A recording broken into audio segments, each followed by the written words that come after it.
आद कौम में शदीद और शद्दाद दो भाई थे। यह दौलत वाले, इज्जत वाले और बादशाह थे। शाम मुल्क में उनका मुकाम था। दिन रात हुकूमत करना ही उनका काम था। शदीद और उसके लोग अगरचे शिर्क की हालत में जीते थे, लेकिन वो बड़ा इंसाफ वाला था। उसके इंसाफ से शेर और बकरी एक जगह पानी पीते थे। कहा जाता है कि एक दिन उसकी अदालत में दो आदमी आए। उन दोनों ने अजीब हाल सुनाया। एक बोला कि मैंने इससे जमीन का एक टुकड़ा कीमत देकर लिया है और उस जमीन पर अब मेरा कब्जा है। मैंने उस जमीन में खजाना पाया है, मैं इसको देना चाहता हूँ इसलिए कि यह खजाना इसी का है। दूसरा बोला, मैंने जमीन बेची है इसलिए उसमें जो कुछ है सब उसी का है, इसलिए यह खजाना भी उसी का है। अब उसे लेना चाहिए, लेकिन यह हीला बहाना क्यों करता है, समझ में नहीं आता। शदीद ने पूछा कि तुम दोनों की कोई औलाद भी है? उन्होंने कहा, हाँ है, एक के पास बेटी है और एक के पास बेटा। शदीद ने हुक्म किया कि इन दोनों का निकाह आपस में करके यह माल इन दोनों को दे दिया जाए। इस तरह शदीद ने एक ऐसा फैसला किया जो सबके लिए काबिले कबूल था और उसके इंसाफ का जो नाम हुआ वो अलग। हजरत हूद अलैहिस्सलाम ने शदीद को भी ईमान की दावत दी थी, लेकिन उसने सब कुछ होने के बाद भी इस पर ध्यान न दिया और शिर्क की हालत में ही मर गया। इसके बाद शद्दाद गद्दी पर बैठा। हजरत हूद अलैहिस्सलाम ने उसको भी ईमान लाने के लिए कहा। वह बोला, अगर मैंने तुम्हारा दीन अपना लिया तो मुझे क्या फायदा होगा? हजरत हूद अलैहिस्सलाम ने फरमाया कि अल्लाह तौला तुम्हें इसके बदले में हमेशा हमेशा के लिए जन्नत देगा और तुम पर अपनी रहमत और मेहरबानी करेगा। शद्दाद बोला कि जन्नत तो मैं भी बनवा सकता हूँ और दिन रात वहाँ ऐश से रहूंगा। फिर शद्दाद ने जन्नत बनाने का मजबूत इरादा कर लिया। उसने मुल्क के कोने कोने में आलिमों के पास पैगाम भेजा। उन्होंने हुक्म के मुताबिक सोना, चांदी, हीरे, जवाहरात भेजे और हुक्म दिया कि जितने मुश्कंबर और मवारिद उसके हाथ आए वो सब जमा करके उसके पास लाया जाए।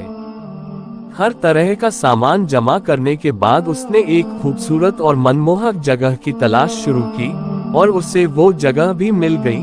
वो ऐसी जगह थी जहाँ की हवा भी जन्नत की हवा की तरह खुशबूदार थी। उसने उस जगह पर तमाम हीरे जवाहरात जमा कराए। बड़े बड़े तेज किस्म के कारीगर बुलवाए और इमारत की मजबूत से मजबूत नींव डलवाना शुरू कर दिया।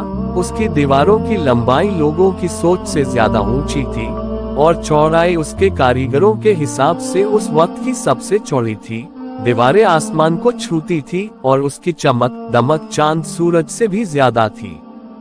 जब से दुनिया कायम हुई ऐसा मकान कहीं नहीं बना था। दीवारें उसकी सोने चांदी की ईंटों से बनाई गई थी। छत उसकी सोने के पत्तों से सजाई गई थी। उसके सुतून खूबसूरत बिल्लौर से मजबूत किए गए थे। हर चीज बेहतरीन तरीके से सजाई गई। वहाँ की नहरों में रेत के बजाय अनमोल मोती बिछाए गए और उसके पेड़ों को सुर्ख सोने के फलों से लादकर मुश्क और अंबर की खुशबू से भर दिया गया। जिस वक्त इन पेड़ों से होती हुई सूखी हवा चलती थी तो उस तरफ के रहने वालों के दिमाग को खुशबुओं से भर देती थी। शद्दाद ने जमीन पर मिट्टी के बजाय मुश्क व अंबर बिछवाया। उसके महल को चारों तरफ से सोने से तरतीब देकर सजाया गया। सिर्फ इतना ही नहीं कि दिखावे के लिए उसको बनवाया था, बल्कि उसमें रहने के लिए अपने मनपसंद माशूकों और परियों को भी इकट्ठा कर दिया। यह बाग और महल 12 वर्ष की मुद्दत में मुकम्मल हुआ। इसमें पूरी दुनिया के जवाहरात लग गए। जब यह बनकर पूरा हो गया तो शद्दाद को खबर दी गई कि उसकी जन्नत तैयार है। शद्दाद की खुशी का ठिकाना न था। एक बड़ी फौज लेकर उस महल और जन्नत को देखने के लिए चला।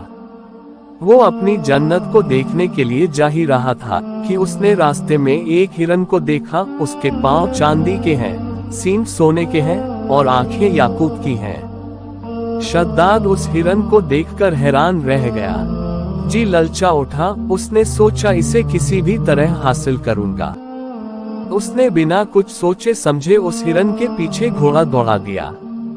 हिरन भागा और शद्दाद ने अपना घोड़ा उसके पीछे पीछे दौड़ाया।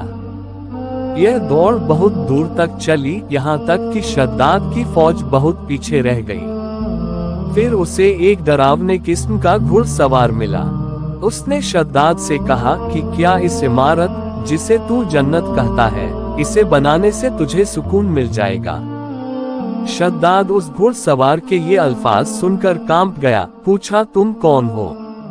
वो घुड़सवार बोला, मैं मौत का फरिश्ता हूँ। शद्दाद ने बड़ी नरमी और बेचैनी से कहा कि मुझे अपनी जन्नत को 1 मिनट देखने की मोहलत दे दो, फिर तुम मेरी जान निकाल लेना। मौत के फरिश्ते ने बोला, यह हुक्म दुनिया के पैदा करने वाले का है। उसके हुक्म के बाद मुझे इख्तियार नहीं कि मैं तुम्हें 1 मिनट की भी मोहलत दे सकूं। फिर उसी वक्त मौत के फरिश्ते ने उसकी रूह कब्ज कर ली और उसका जिस्म रूह से खाली हो गया। शद्दाद के मरने के बाद वह आलीशान इमारत और खूबसूरत बाग लोगों की नजरों से गायब हो गया। तारीख की किताबों में लिखा है कि अल्लाह ने हजरत इजराइल अलैहिस्सलाम से पूछा कि ऐ इजराइल, तुम मुद्दतों से रूहों को निकालने में लगे हो और शुरू ही से तुम्हारा ये काम है। क्या कभी तुम्हें किसी पर रहम और तरस आया है? जान निकालते वक्त कुछ दया भी आई है? हजरत इजराइल अलैहिस्सलाम ने बोला, ऐ खुदा, मैं तो सब पर ही दया करता हूँ। अल्लाह तौला ने फरमाया, तुम्हें किस पर सबसे ज्यादा तरस आया? तब हजरत इजराइल अलैहिस्सलाम ने एक किस्सा सुनाया कि एक दिन एक नाव को आपके हुक्म के मुताबिक मैंने तोड़ दिया और उसके तख्ते अलग अलग कर दिए। हवा का झोंका आया, नाव डूब गई और नाव वाले बिजली की तरह कुछ ही देर में खत्म हो गए। मगर एक औरत जिसके पेट में बच्चा था, उसको हुक्म के मुताबिक नाव के तख्तों को सहारा बनाकर बचा लिया। वह तख्ता फरिश्तों ने एक जजीरे में पहुंचा दिया। जिस वक्त एक लड़का उस औरत के पेट से पैदा हुआ तो माँ बहुत परेशान हुई। आपका हुक्म हुआ कि माँ की जान भी निकाल लो और अकेले उस लड़के को उसके पहलू में पड़े रहने दो। उस वक्त मैं रो दिया और मन में ख्याल आया कि इस बच्चे का क्या हाल होगा, तड़प कर मरेगा या जंगली दरिंदों के मुंह का लुकमा बनेगा। ऐ खुदा, तू खूब जानता है कि मुझे उस बच्चे पर बहुत रोना आया और उसकी तन्हाई और बेकसी को सोच सोच कर दिल भर आता था।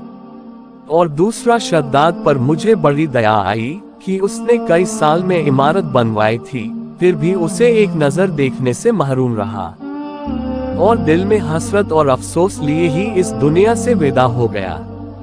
अल्लाह तौला ने फरमाया, ए इजराइल, ये शद्दाद वही लड़का है जिस पर तुमने पहले भी तरस खाया था और मैंने उसकी माँ के मरने के बाद सूरज और हवा को यूं हुक्म फरमाया था कि तुम अपनी गर्मी और सर्दी से इससे मत सताओ, और हवा को हुक्म दिया कि फूलों के पत्ते उड़ाकर इसके लिए फर्श बनाओ।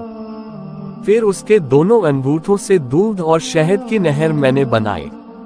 कितनी मेहरबानियों के साथ मैंने उसकी जान बचाई, उसे दौलत दी, बादशाह बनाया, दुनिया की सारी नेमतें उसे दी, फिर भी इन नेमतों का शुक्र अदा करने के बजाय खुदा होने का दावा कर दिया। उसका तो यह अंजाम होना ही था। दोस्तों, ये था शद्दाद और उसकी जन्नत का वाकया, जिसे उसने अपने घमंड में बनवा तो लिया, लेकिन अल्लाह की कुदरत को कुछ और ही मंजूर था। अल्लाह ने उसे रहती दुनिया के लिए सबक बना दिया कि दौलत शोहरत पर घमंड करके कुछ हासिल नहीं होने वाला। हर किसी को उसके किए आमाल का बदला मिलेगा। शद्दाद को भी अल्लाह ने बेशुमार दौलत और ताकत अता की, लेकिन वो खुद को खुदा के बराबर समझने लगा था, और आज पूरी दुनिया के लिए वो नसीहत बन गया कि कभी दौलत पर घमंड मत करना।